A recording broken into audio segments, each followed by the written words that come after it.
Today we will be discussing about pathophysiology of jaundice. Pathophysiology of jaundice. How do you define jaundice? Yes, please. What's your concept of jaundice? It's a yellow discoloration of eyes. For example, if someone is taking a lot of carrots and a lot of beta carotene has gone to the body and some tissue turns yellow, is that jaundice? That is not jaundice.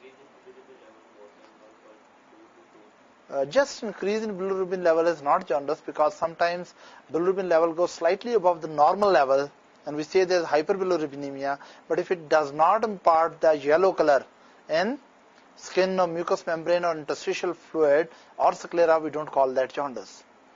So I think before you tell me new definitions, I must tell you what is jaundice. There are three terms which you should be clear. Number one, jaundice. Another term is hyperbilirubinemia. Then there is jaundice. Then there is another term is icterus. Then another term is cholestasis. These are terms which should be differentiated from each other. First of all, we must know that bilirubin is produced mainly during the breakdown of RBCs and other hemoproteins. And bilirubin is highly toxic molecule. And because bilirubin is constantly being produced in our body, whenever RBCs are breaking down and whenever hemoproteins are breaking down, these toxic molecules, because they are daily produced about 0.2 to 0.3 grams per day. So this bilirubin should be pushed out of the body. Body should have very, very efficient mechanism to get rid of bilirubin. But if bilirubin levels go above normal in the body, first of all, you should know what is the normal level of bilirubin. What is the normal level of bilirubin? Yeah? 0.2 to some people 1.2 milligram per DL. Some people take it up to 1.6. Anyway, if we say this is the normal level of bilirubin, 0.2 to 1.2 milligram per DL, right? And if your level go above that, we say there is hyperbilirubinemia. So how do we define hyperbilirubinemia? That bilirubin level in the body is more than normal levels. Is that right? Now, actually what really happens, look here. This is normal bilirubin level range, right? 0.2 to 1.2. If someone bilirubin level goes up to this level, is not going to develop yellow coloration of skin or sclera or the mucous membrane or interstitial fluid. Actually, significant concentration of bilirubin should be there so that enough yellow coloration of the body tissues occur so that it can be appreciated by the eyes of the examiner. Usually it happens when bilirubin level is somewhere around 2.5 milligram per DL. When bilirubin level, when it is going up, when it reaches around 2.5 milligram per DL, then what really happens, that observer can identify the presence of high bilirubin level. Is that right? And how the observer decides? Because patient shows that there is yellow coloration of or discoloration of the skin and mucous membranes and sclera. And when you have especially skin and mucous membrane with yellow coloration due to hyperbilirubinemia, we call the condition jaundice. So what is jaundice? Jaundice is yellow discoloration of the skin, mucous membrane and interstitial fluids, right, due to, and sclera, due to hyperbilirubinemia.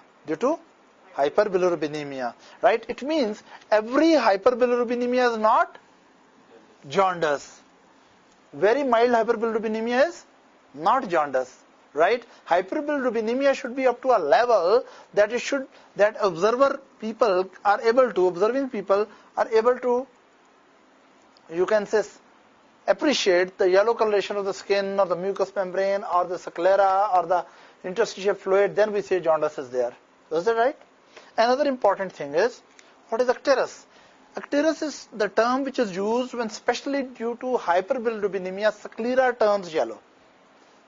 When we say, I can detect the icterus in this patient, it means the person is specifically referring to yellow discoloration of sclera.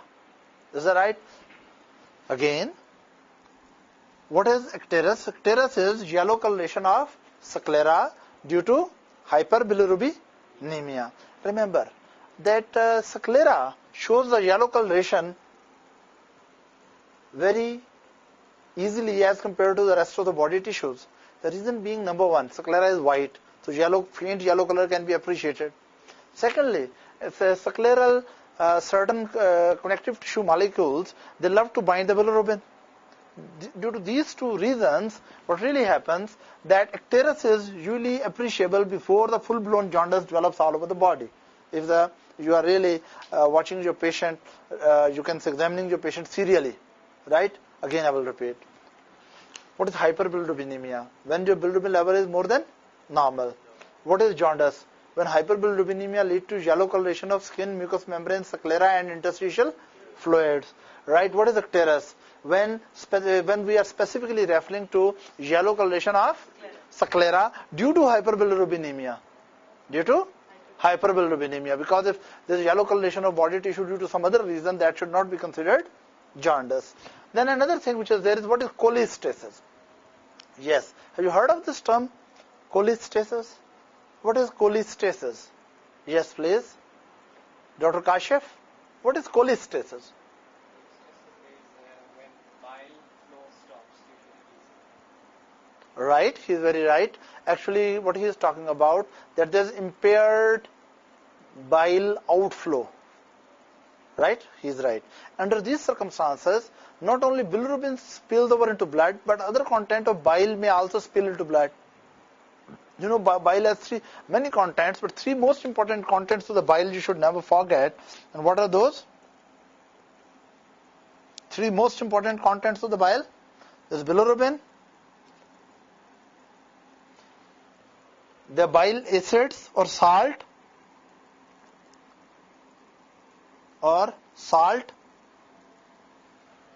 right? And what is the third component of it? Yes, please. Cholesterol.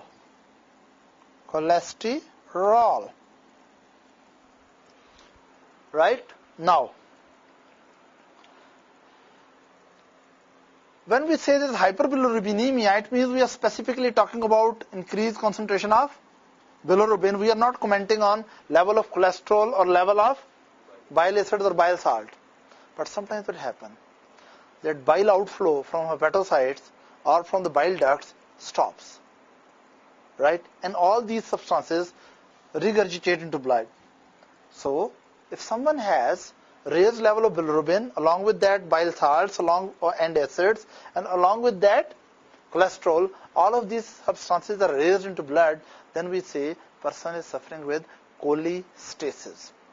What is cholestasis? Cholestasis is that there is impairment of bile outflow. Of course, you know, bile is formed from the hepatocytes and thrown into intrahepatic biliary canaliculi, and from there it goes to the extrahepatic biliary drainage system. You must be knowing there is right hepatic duct and there is left hepatic duct. They fuse together to make common hepatic duct. Then there is gallbladder cystic duct, and then there is common bile duct, which fuses with the pancreatic duct in most of the patient. Is that right? And opens at the duodenum at ampulla of Vater. Is that right? Now, if there is problem with that system, let me draw the diagram. Let's suppose that here is your liver, right? Hypothetically, if these are your hepatocytes and these are biliary canalicular system, these are biliary canalicular system,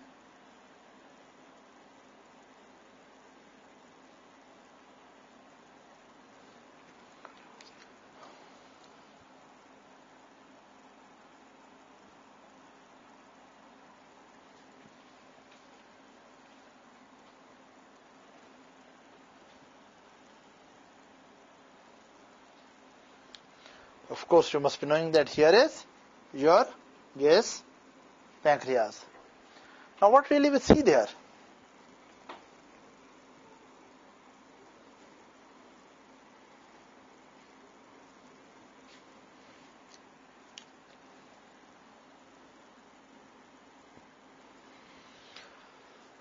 What we really see there, right? These are considered this point number 1. Intrahepatic biliary canaliculi. Point number 1 is intrahepatic biliary canaliculi, right? Then, of course, you can say from both sides, this is right hepatic duct, and what is it? Left hepatic duct. And right and left hepatic duct, they fuse together to make what? Common hepatic duct. And what is this fusing with the common hepatic duct? Cystic duct.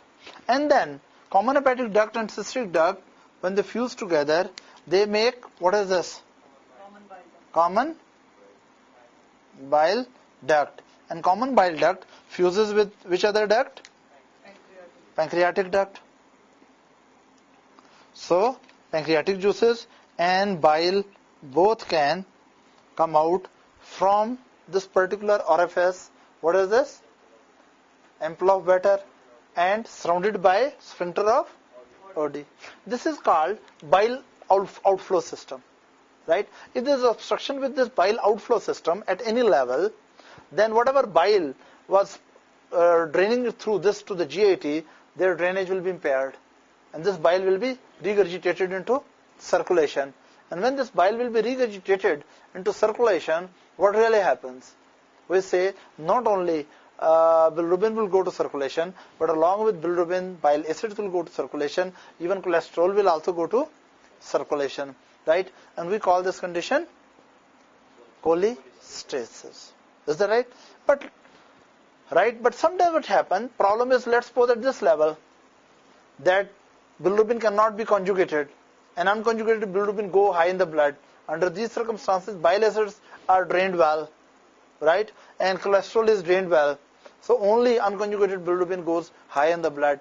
This kind of hyperbilirubinemia should not be called cholestasis, right? Now, if you really want to have a good concept about the jaundice, first you should understand the normal physiology of bilirubin. That how bilirubin is produced in the body, why bilirubin should be thrown out of the body, how bilirubin is carried in circulation, how it is dealt with by the liver, and in which form it appears into fecal matter, and in which form it appears in urinary system. Right? So right now we shall talk about normal physiology of bilirubin. After that we'll talk about the causes of hyperbilirubinemia or causes of jaundice. Right?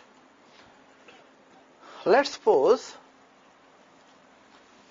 here is your spleen. You know, the major source of bilirubin is from where? Breakdown of hemoglobin. Is that right? Hemoglobin and other heme protein like cytochrome and other enzymes, when they break down, right, they may release bilirubin. Now, let's suppose we talk about one RBC. You know, when RBCs, normally they are constantly being produced by the bone marrow.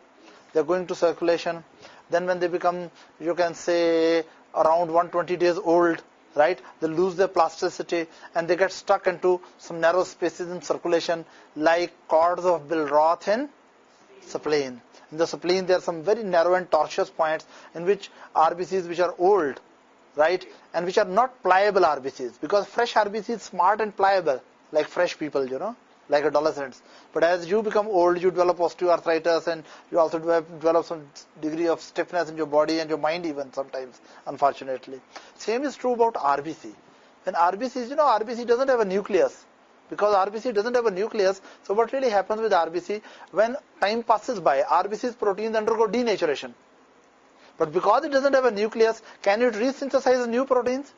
It cannot.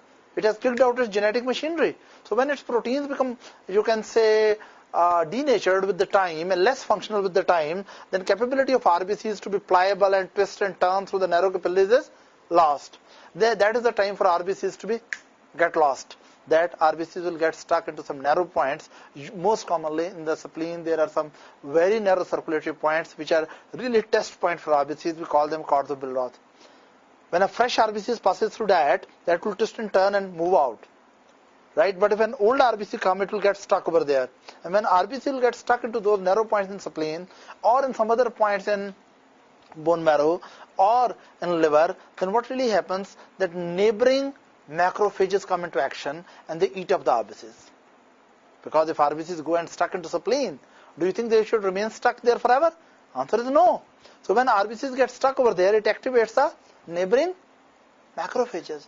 And these macrophages basically phagocytose those RBCs.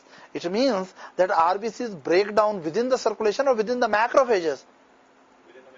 Yeah, that is a point to understand, that normally RBCs break down within the macrophages. That is why we say normally old RBCs don't undergo intravascular hemolysis. They go into extravascular hemolysis, actually intra-macrophage, monocyte macrophage system hemolysis.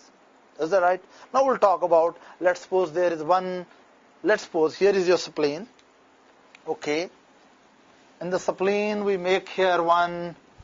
just make one macrophage. This is a large macrophage. And in this macrophage, this is the RBC which this macrophage has recently captured. Right? Now we are going to see how macrophage deals with the RBC and how bilirubin is produced. Right? What really happens that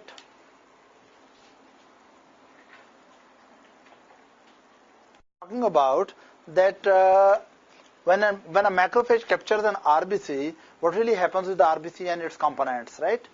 Now RBC basically consists of cytoplasm and its cell membrane. That's the major thing. And of course within the cytoplasm of RBC there is a lot of hemoglobin. Is that right? Let's see by the breakdown of the important component of RBC what we really get. Right? RBCs are broken down, number one, into membranes and their breakdown products. Number two, different types of cytosolic proteins and enzymes. Right? And then, of course, you should not forget there is hemoglobin. Is that right? Membranes, break down into, yes, lipids and proteins. Lipids will go eventually into free fatty acids and proteins will break down into amino acids, and these substances can be utilized by macrophage for its own purposes. Right? So membranes are gone with the wind. They are finished. We are left with the proteins. What will happen with the proteins? Proteins will be also broken down into, yes, amino acids. And that story is also over. Now you are left with what? Hemoglobin. First of all, we should see what is the normal structure of hemoglobin. And then we'll see once it breaks down what really comes out. Let me tell you here what is the normal structure of hemoglobin. Is that right? Normal structure of hemoglobin, when we are talking about, basically, this is a pyrrole ring. The single ring is called pyrrole ring. And if 4 pyrrole rings are put together, right? When 4 pyrrole rings are put together, this structure is called protoporphyrin. What is it? Protoporphyrin. This is pyrrole ring. So when hemoglobin synthesis starts, first we have to synthesize heme. And then we have to fuse the heme with the globin chain. And we end up with the hemoglobin. So what really happens in a hemoglobin synthesis, first of all we should synthesize pyrrole ring. Erythroblast synthesizes pyrrole ring. Then pyrrole rings are put together to synthesize protoporphyrin. Then what really happens that within the protoporphyrin, let's suppose I show protoporphyrin like this flower. Now of course these petals are pyrrole rings. In the protoporphyrin, if you put the iron, what you put? Iron. Now the structure is called, yes, heme. What is the structure? Heme. And then what really happens that let's suppose this is heme and here is iron. With that, if you bind a globin chain, which should be made of what? Amino acids. Then this structure is called hemoglobin. What is this called? Hemoglobin. One heme with one globin is hemoglobin monomer. What is the structure? Hemoglobin monomer. Let's recap. Attention please. You start from the top. Pyrrole ring fused with each other make protoporphyrin. Protoporphyrin incorporated with iron becomes heme. Heme fused with globin chain is called hemoglobin. Is that clear to everyone? Right now. This is hemoglobin monomer. Normally a full molecule of hemoglobin is a tetramer. How it is tetramer? Let me tell you. What really happens that let's suppose these are 4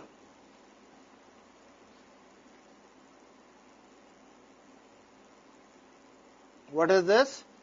Protoporphyrins, and all of them are having iron, so they are 4 heme. And let's suppose here is alpha globin chain, here is also alpha globin chain, and here is, let's suppose, beta globin chain, and there is also beta globin chain. Now this whole structure is one hemoglobin tetramer.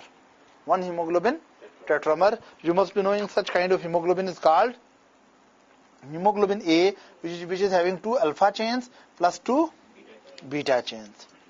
In the same way, in place of beta chain, if you bring the gamma chains, it becomes hemoglobin F. And if there is delta chain, it becomes hemoglobin A2.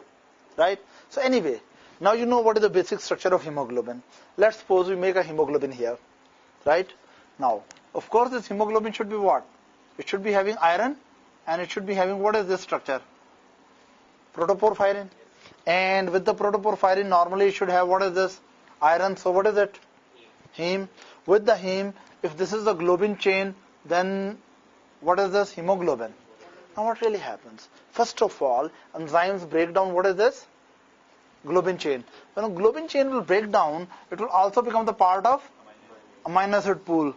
It will also become the part of amino acid pool. After that, what is we are left with? Globin has gone. We are left with the heme, isn't it? With iron and other structure, remaining structure, we are left with the heme. Now what really happens? The next step is that enzymes will break down and bring the iron out. Now this iron which has been brought out, let's suppose this is iron. This iron is highly toxic molecule, and it will react with the different substances in the cell. It may damage the cell. So this iron should be put into a proper container. The container is that there is a special type of protein which is synthesized by the most of the cells which handle the iron. That protein is called, yes, what is the protein which handles the iron? Apoferritin. This is apoferritin. Now what really happens? Apoferritin and iron fuses together, and when both of them fuse together, they convert into a structure, and this structure is called ferritin. So what is the structure? Ferritin. Now, when many ferritins are put together, let's suppose we put many ferritin put together and make a polymer of ferritin. There's a polymer of ferritin, and this polymer of ferritin, right,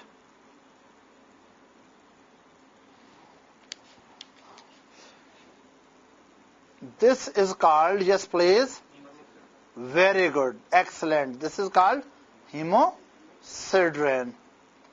Okay, by the way, before we really go into detail of jaundice, what is the difference in hemosiderosis and hemochromatosis? Who will explain? Have you heard of these terms? Hemochromatosis and hemosiderosis, or never heard? You heard of it. So, Dr. Rafiq, would you like to tell? What is the difference between the hemosiderosis and hemochromatosis? Okay, write it down. Everyone has some normal amount of hemosiderin in the body.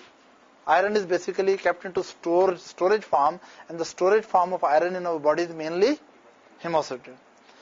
When storage form of the iron become more than normal, but yet it is not damaging the tissue, it is called hemosiderosis. When hemosiderin become more than normal, but it has yet not started damaging the tissue significantly.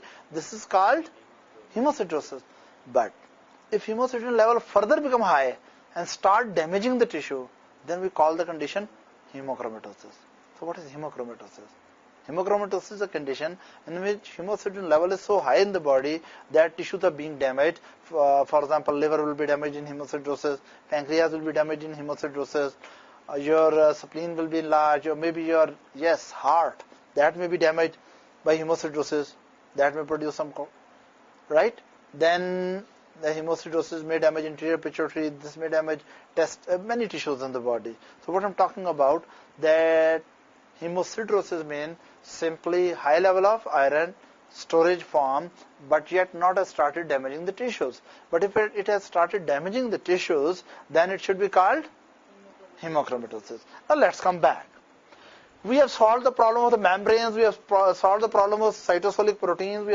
Now we are dealing with the problems of hemoglobin. That hemoglobin was divided into globin and heme, and globin was further divided into amino acids. Then we were left with the heme. This heme was divided into iron and the leftover material. The leftover material is, what is this material? Yes, please. Yeah. This is not protoporphyrin. That is a ring structure, my brother. So what should it be? This is bilirubin. So this is how you produce the bilirubin in your body. From where the bilirubin comes, right? That is breakdown product of hemoglobin and other hemoproteins in the body. Is that right? So it is not protoporphyrin. If it was protoporphyrin, it could be recycled. Right? It is not protoporphyrin. It's a broken protoporphyrin, modified protoporphyrin. It is a wasted protoporphyrin. It's a toxic protoporphyrin. It is actually not protoporphyrin. It is bilirubin. Is that right? And this bilirubin, right, what were the enzymes on the way which handled with it? First of all, actually, it was made biliverdin. The first compound which is made is biliverdin. Then it goes one step more, and then it converts into,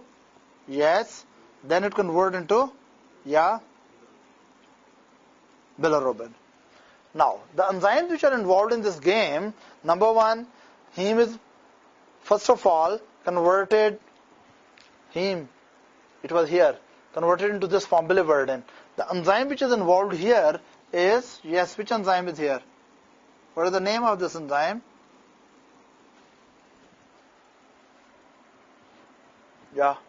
This is called heme oxygenase.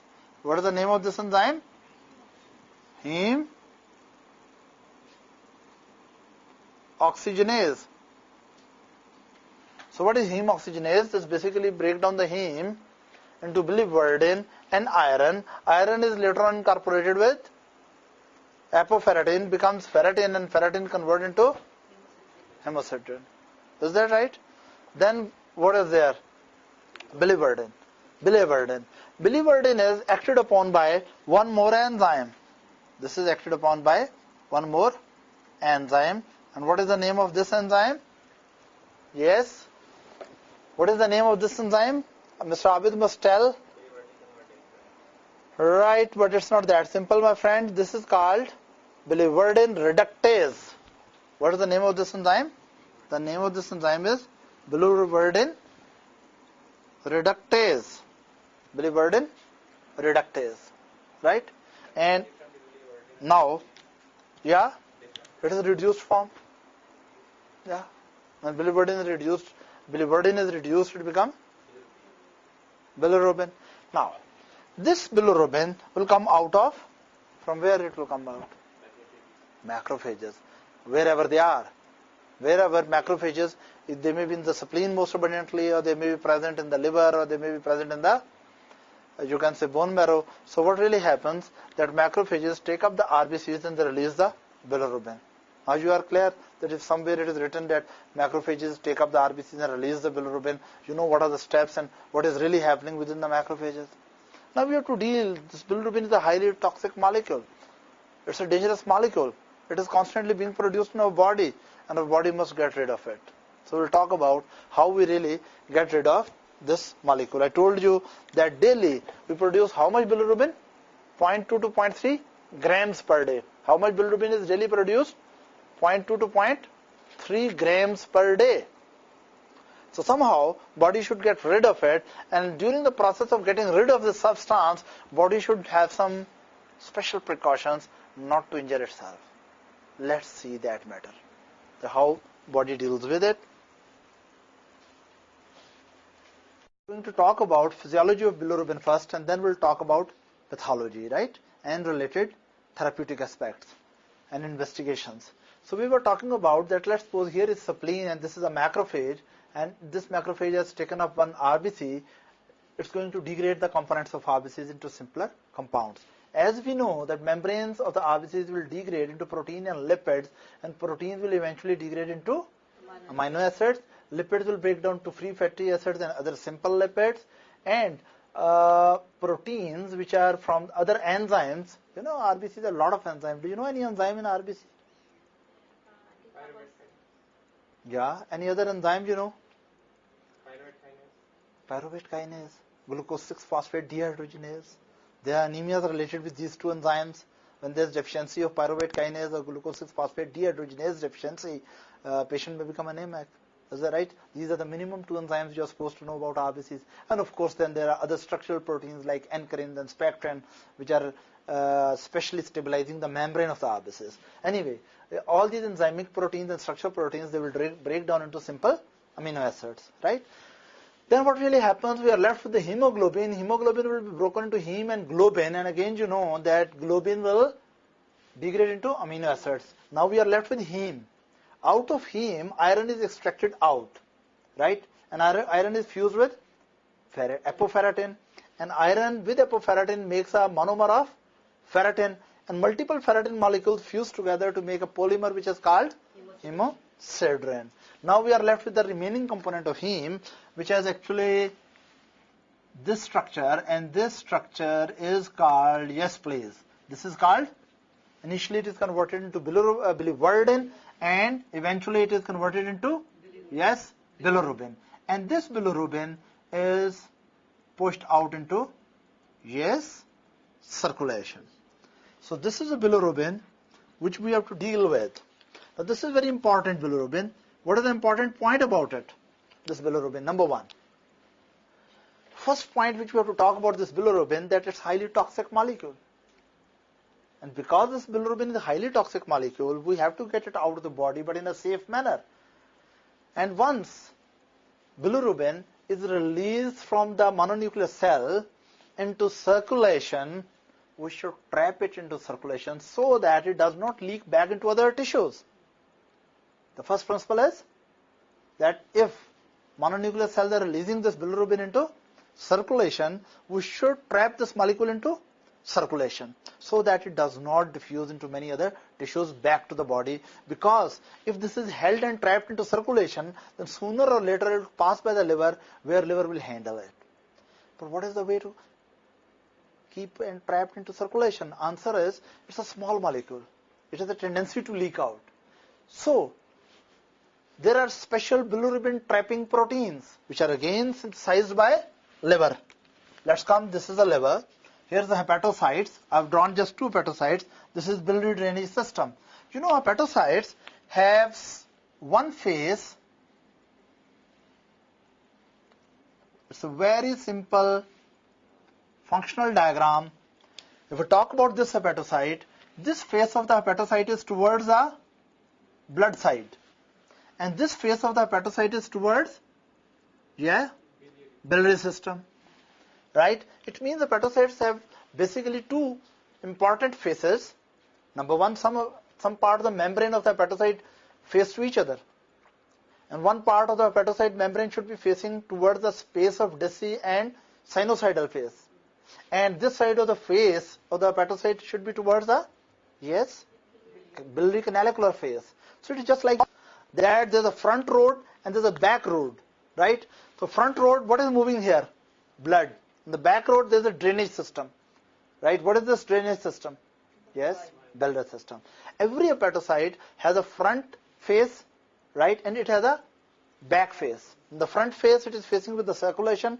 In the back face, it is facing with the biliary canalicular system. And remember one very important thing, that functional characteristics of this part of the membrane is very different than functional characteristics of this part of the membrane. As we'll go into detail, we'll talk in reference to bilirubin. Right now what I wanted to tell you, that one of the function of hepatocyte is that it will secrete special type of, you can say, proteins, and these proteins will go into circulation. And once these proteins go into circulation, one of the major functions of these protein is that they will immediate, as soon as bilirubin comes out, these proteins will bind with bilirubin. That is why these proteins are called bilirubin binding proteins. They are part of the protein which are released by the hepatocytes daily into circulation. So we can say that this is the duty of a hepatocyte to provide the circulatory system with such proteins which are bilirubin trappers. Right? Once this bilirubin binds with this plasma protein, what really happens? That now the whole complex becomes very large. When this complex becomes very large, do you think this bilirubin can go back to the tissues? No. Okay. Can now this bilirubin, which is bound with the plasma proteins, right? Can this bilirubin filter out here and appear into urine? Answer is no, because normally proteins don't filter out. If proteins are not going into filtrate, how protein-bound substances will go into filtrate? So it means this newly released bilirubin immediately bind with the bilirubin binding proteins, and after that rest of the body will become safe from it. Now this bilirubin, after binding with the protein, has developed two properties. Property number one is it cannot diffuse through microcirculation back to your many tissues. Property number two is it is unable to filter into urine. So it means this form of bilirubin will not produce bilirubinuria. If you find bilirubin in anyone's urine, be sure that bilirubin will not be this form, because this form is fused with proteins, and normally proteins don't filtrate in heavy amount. So protein-bound bilirubin also does not. This type of bilirubin is called, first listen question. I know you are in hurry in answer, but still I will put a question in a decent way. You are a respectable lady. So this bilirubin molecule, once it is bound with the plasma protein, what type of bilirubin is this? Yes, please. Conjugated or unconjugated?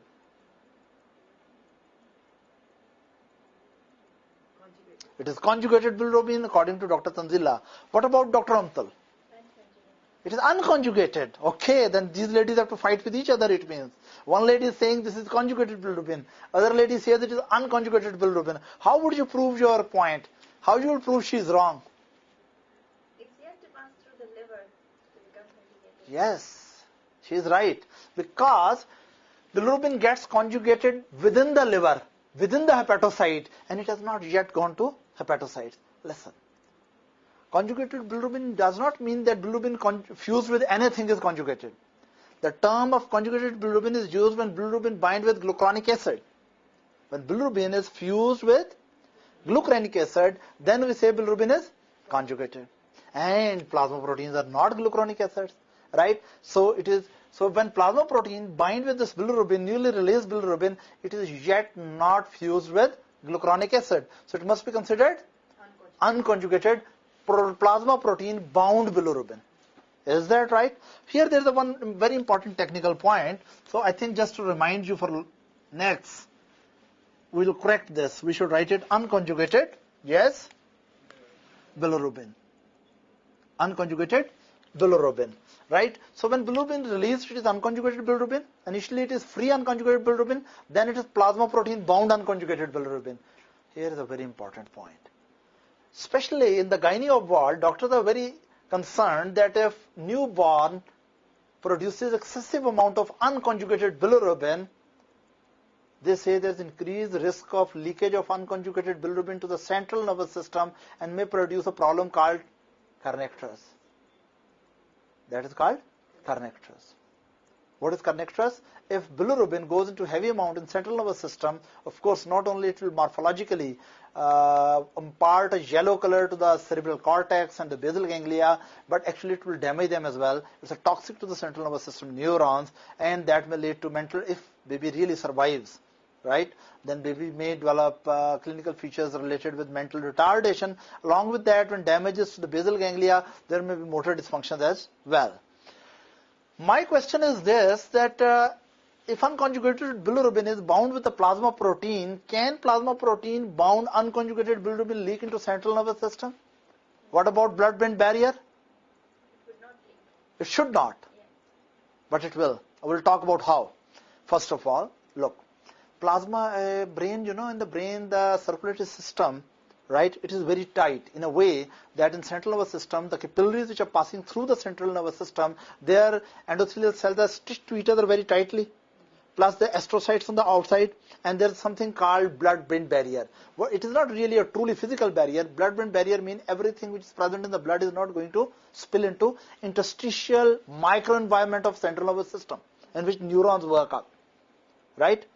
Only smaller molecular things or highly lipid soluble things can move from the blood to the microenvironment of central nervous system. Is that clear?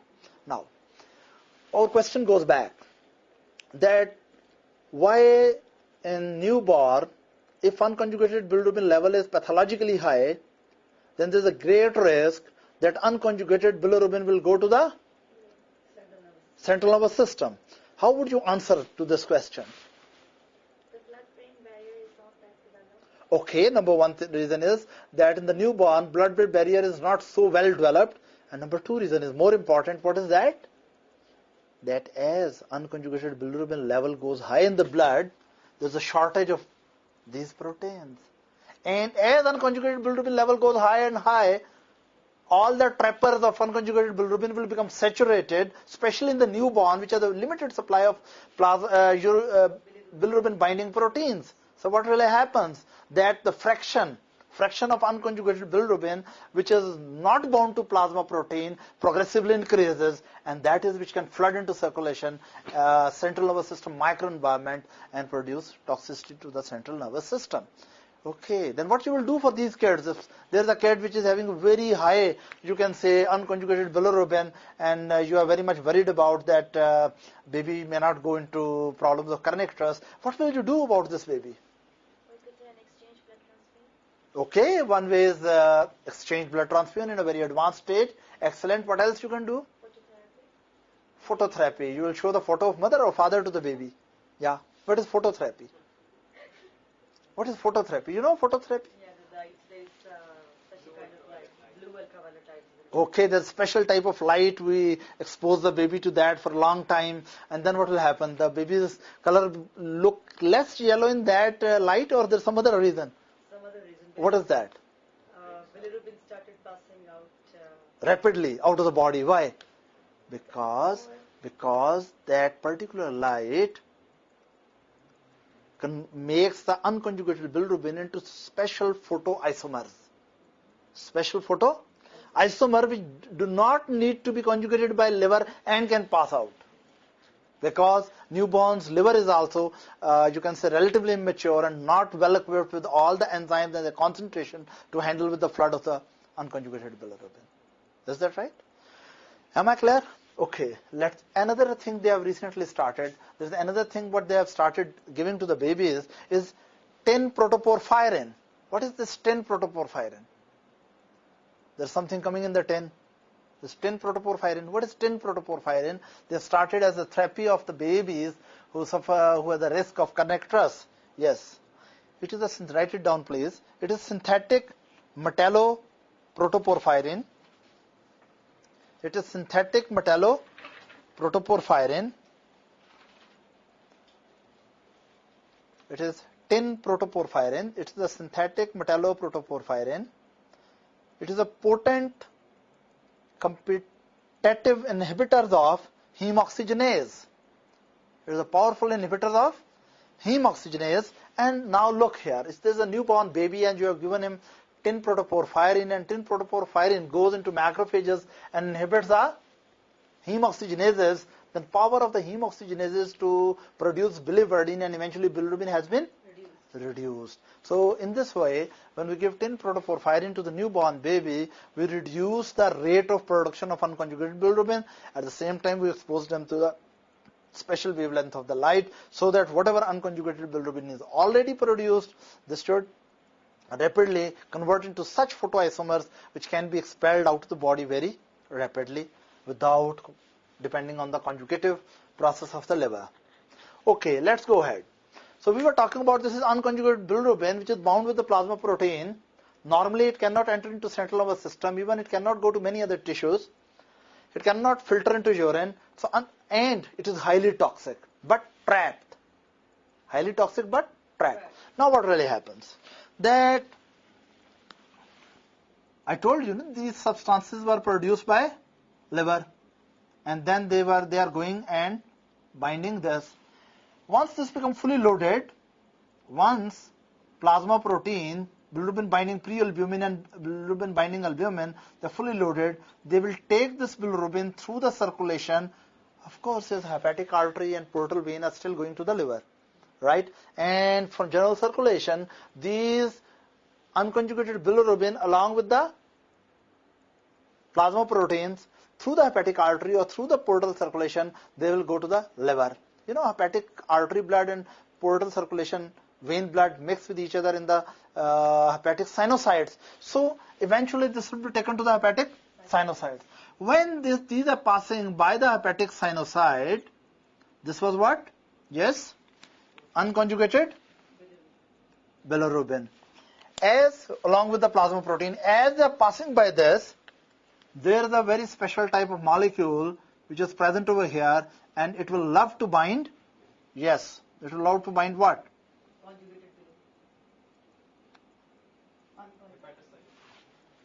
There is a special receptor and uptake mechanism which is present on the sinusoidal face of the hepatocyte, right? As soon as unconjugated bilirubin along with the plasma protein come near to it, it will transfer this bilirubin into, yes, hepatocytes. So hepatic uptake has been done. And here you must know there are a few things which interfere with the hepatic uptake. Can you tell me some substance which can interfere with the hepatic uptake? Any substance you have ever heard of it? There are many drugs which bind here and reduce the hepatic uptake. Okay, from the drugs I remember. Some drugs can displace the bilirubin from this point. Some drugs can interfere with the bilirubin handling here, uptake. Some drugs may impair the conjugation of the bilirubin. Some drugs may impair the secretion of bilirubin. Now, you have to tell me few drugs which can displace the, what is this?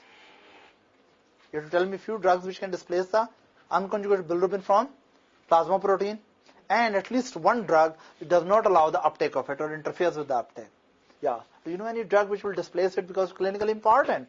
Because if you are giving those drugs to a person who is jaundice, for one or the other reason you are giving those drugs, bilirubin level will go up, free bilirubin. Especially if you give those drugs to babies, right, newborn babies, you give those drugs, unconjugated bilirubin will be displaced, and now you know where it is headed for, to the central nervous system.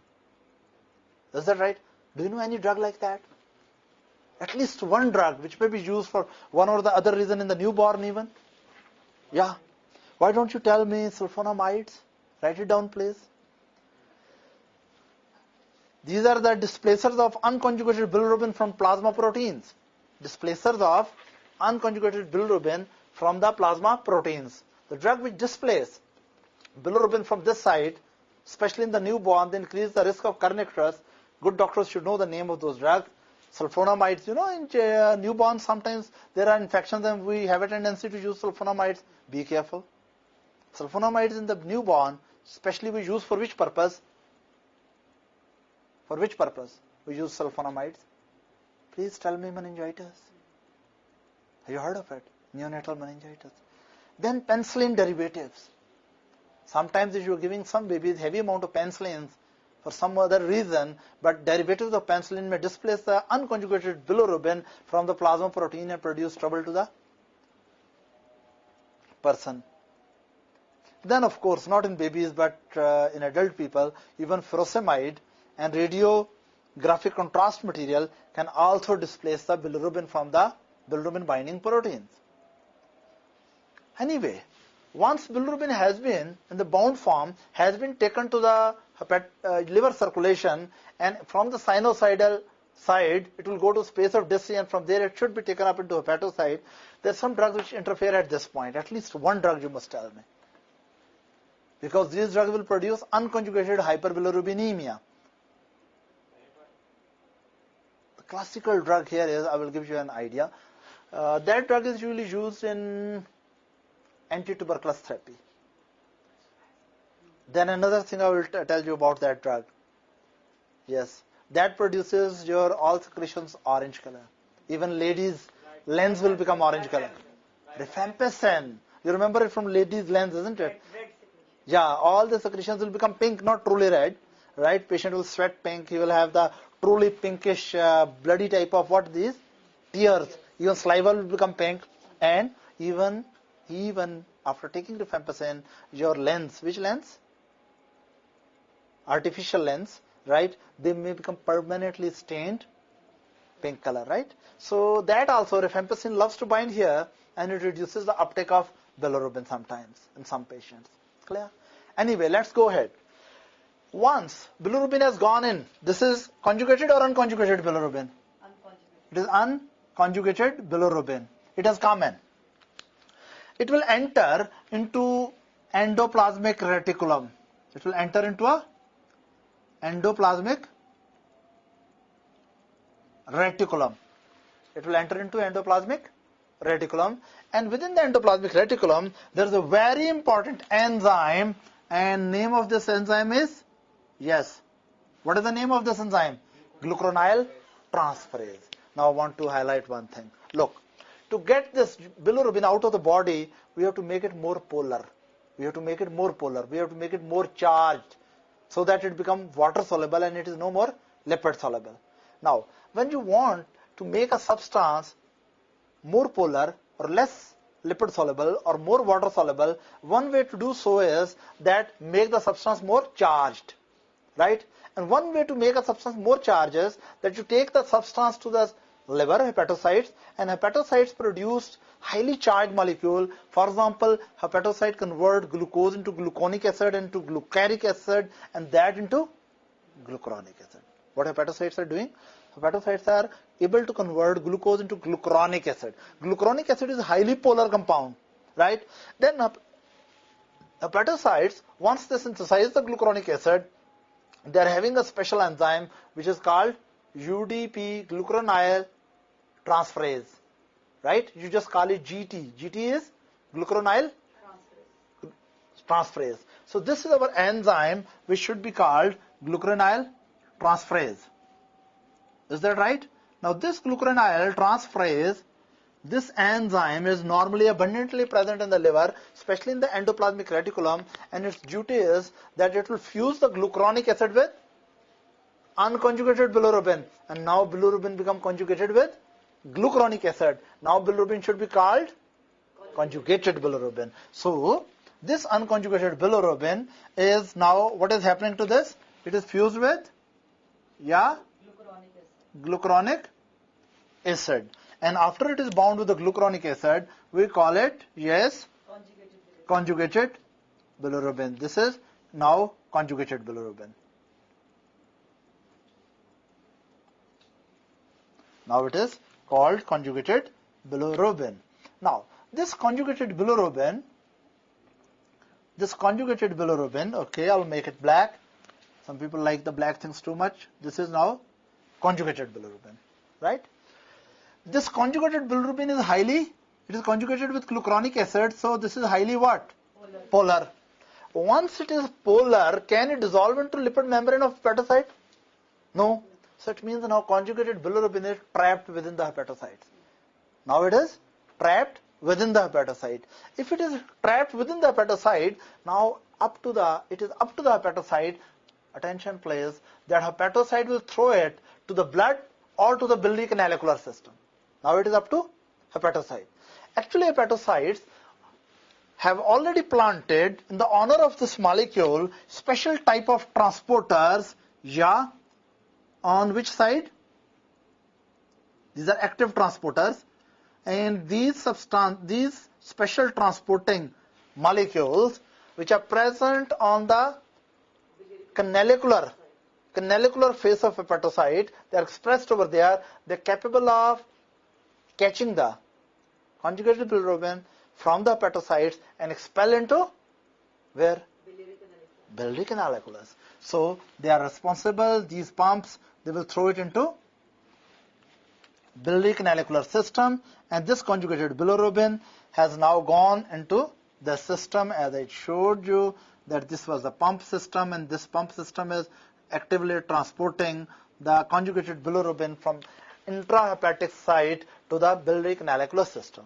Now, this bilirubin, which is now conjugated bilirubin, it will pass through the biliary drainage system. There's no fun in telling that there is biliary canalicular system which go into biliary ductules. Then there is right hepatic duct, there's left hepatic duct, they fuse together, make a common hepatic duct. And of course, bile also comes to gallbladder, where what major thing happens to bile in the gallbladder? Yes. What gallbladder is doing with the bile? Number one, concentrating, right? And many other things as well. But anyway, it will come here for the storage and concentrating. Eventually, bile along with conjugated bilirubin, of course, with the conjugated bilirubin, bile will have bile salts and acids. What are bile acids? Can you name bile salts or bile acids? Cholic acid and chenodeoxycholic acid. Deoxycholic acid and chenodeoxycholic acid. They are fused with taurine and other amino acids to convert into salt. Anyway, bile salt and bile acids, along with the conjugated bilirubin, along with cholesterol and lecithins, they, of course, many other inorganic material as well, especially bicarb, they are taken down through biliary system. In this way, conjugated bilirubin is now headed towards your, yes, to your GIT eventually. The final destination is your GIT. From here, conjugated bilirubin will come over. Yeah, this is conjugated bilirubin. It has been released to GIT. Of course, this point is called ampulla of Vater, and it is having a sphincter which is called sphincter of OD. Once the conjugated bilirubin comes here,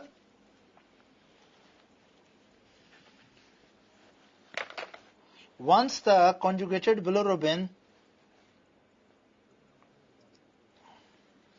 comes to the GIT,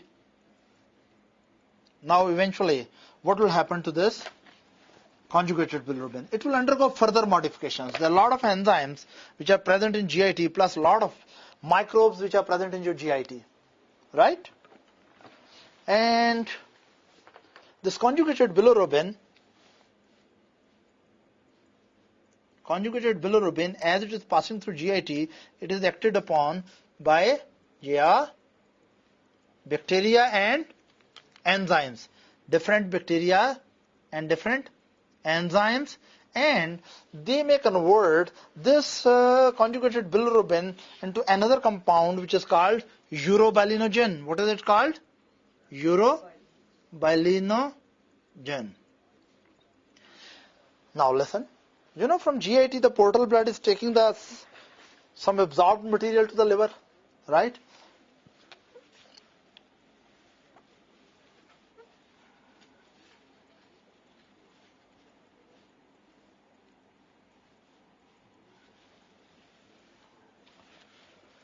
Now what really happens, you know, portal blood take a lot of blood, you know, from the GIT, and this blood is going to the liver, and of course portal blood also passes, from where it passes?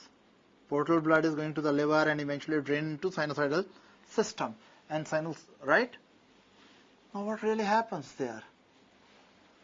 Actually, this urobilinogen, right? This is a small part of that is taken up by, yes, taken up by GIT. It is reabsorbed, small part. But major part is more destined to the last part of the gut, where it will convert into, yes, stercobilinogen, and eventually it will pass into fecal matter, and this stercobilinogen is responsible to giving a characteristic yellowish brown color to the fecal matter normally. Is that right? Stercobilinogen.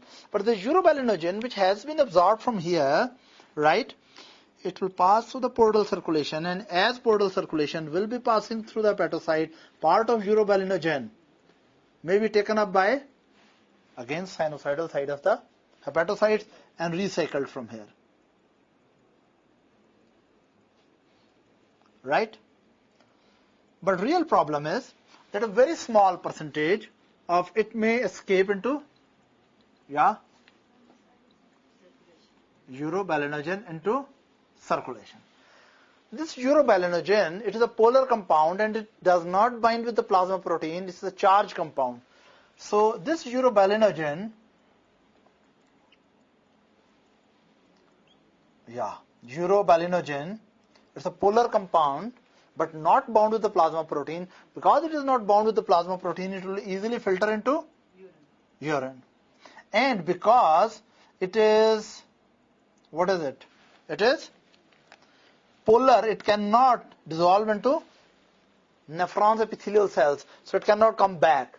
So this urobilinogen is headed to be part of your urinary output.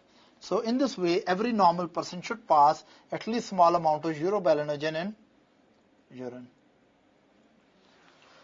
Is that clear? Any question here? Now, this finding should tell you one thing. If a patient comes to you and patient is having jaundice, if you take the urine of the patient and with dipstick you check, is urobilinogen there or not? If urobilinogen is not there, if urobilinogen is not into urine, it means it is not present in the blood. If it is not present in the blood, it means it was not present in GIT. If urobilinogen was not present in GIT, it means conjugated bilirubin never came here. It means, where is the problem? Outflow. If your blood has lot of conjugated bilirubin, listen now carefully. If someone has hyperbilirubinemia, a lot of conjugated bilirubin is spilling into blood, but there is no urobilinogen into urine, it means problem is somewhere between this point to this point. So it's very simple, that whenever a patient comes with conjugated hyperbilirubinemia and you just check with dipstick and there is no urobilinogen, you must think there is some cholestatic problem. There is some bile outflow problem. Right? Now, what I was talking about, that this urobilinogen which was retained within here, it may convert into stercobilinogen, which will be passed into fecal matter, and if fecal matter is left into open air, oxygen will react with that and convert stercobilinogen into stercobilin, which is more darker color. Right?